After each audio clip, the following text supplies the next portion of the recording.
चलिए दोस्तों वीडियो की शुरुआत करते हैं। सबसे पहले कंपनी की बात करते हैं। पहली कंपनी का नाम है दोस्तों एंजल वन लिमिटेड।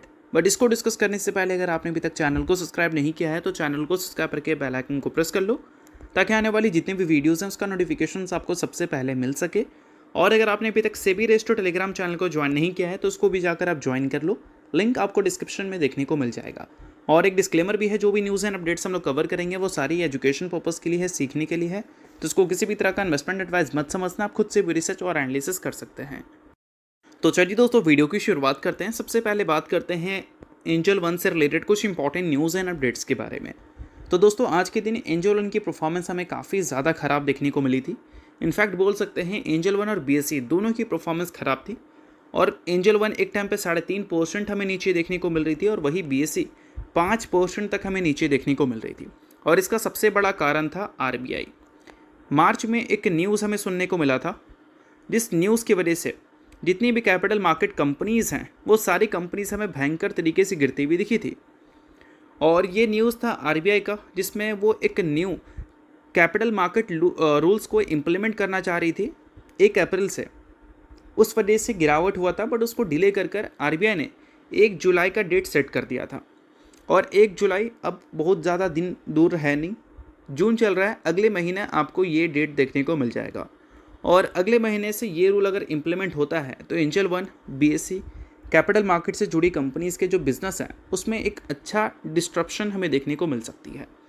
क्योंकि दोस्तों आरबीआई का न्यू रूल हमें ट्रेडर के रिस्क को मैनेज करने के लिए दिखता है और लिवरेज को कम करने के लिए दिखता है। खासकर ये रूल्स को प्रॉप ट्रेडिंग के लिए लाया जा रहा है, जिसमें बैंक के फंडिंग्स पे रिस्ट्रिक्शंस लगेंगे और बैंक्स जो ब्रोकर को पैसे दिया करते थे प्रॉप ट्रेडिंग के लिए, उस पर रिस्ट्रिक्शंस की वजह से वो पैसे अब इतनी आसानी से नहीं मिलेंगे।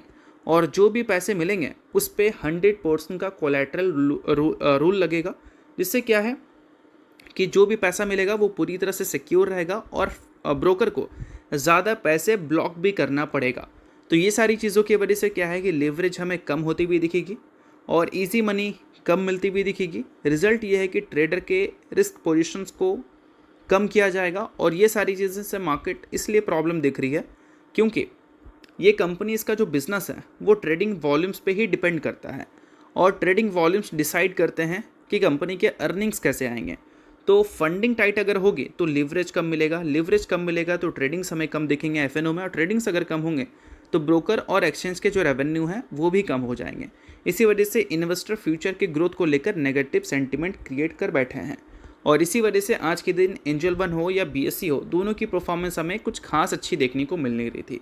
और ये दोनों कंपनी अपने ऑल टाइम हाई के काफ़ी करीब है। और ऐसे टाइम पे अगर इस कंपनी के बिजनेस से रिलेटेड कोई नेगेटिव न्यूज़ हमें सुनने को मिल जाए तो क्यों इन्वेस्टर कंपनी से प्रॉफिट बुकिंग करने से पीछे भागेंगे।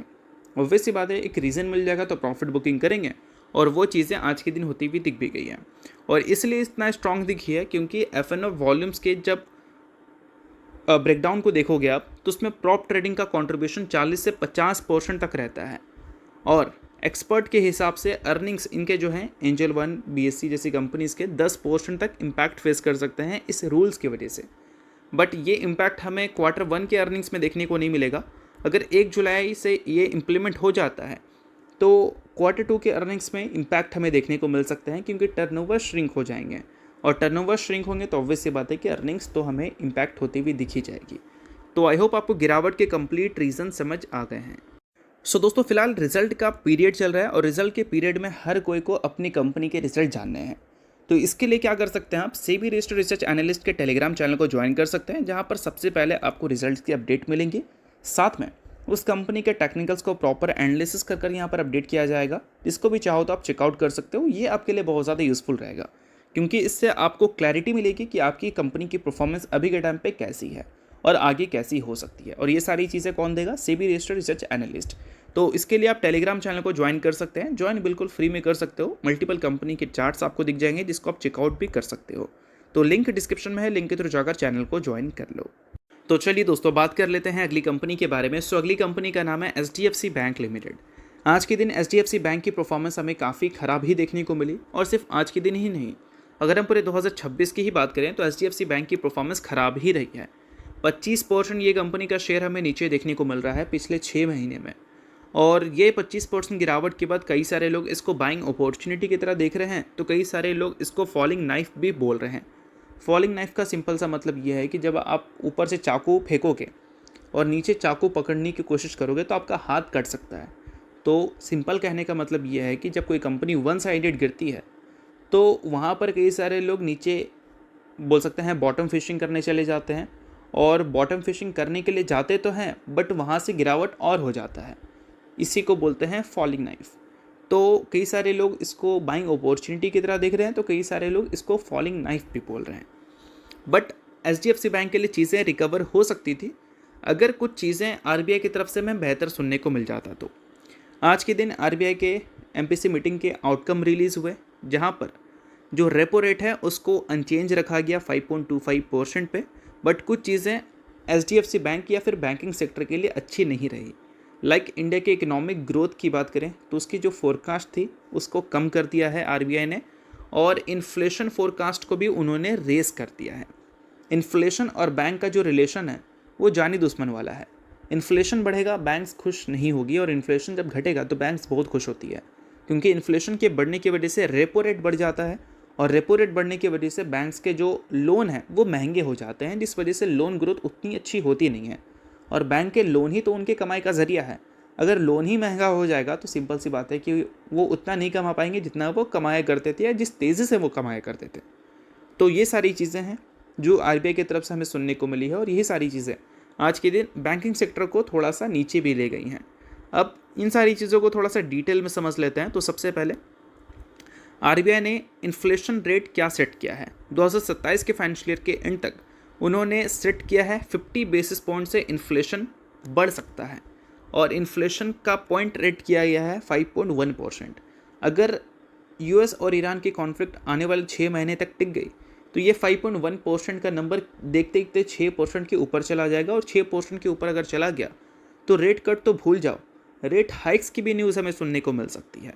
और जो अभी इंडिया का कंडीशन है, पेट्रोल के प्राइसेस हमें बढ़ते हुए देखने को मिले हैं, इन्फ्लेशन हमें बढ़ने के पूरे आसार दिख रहे हैं।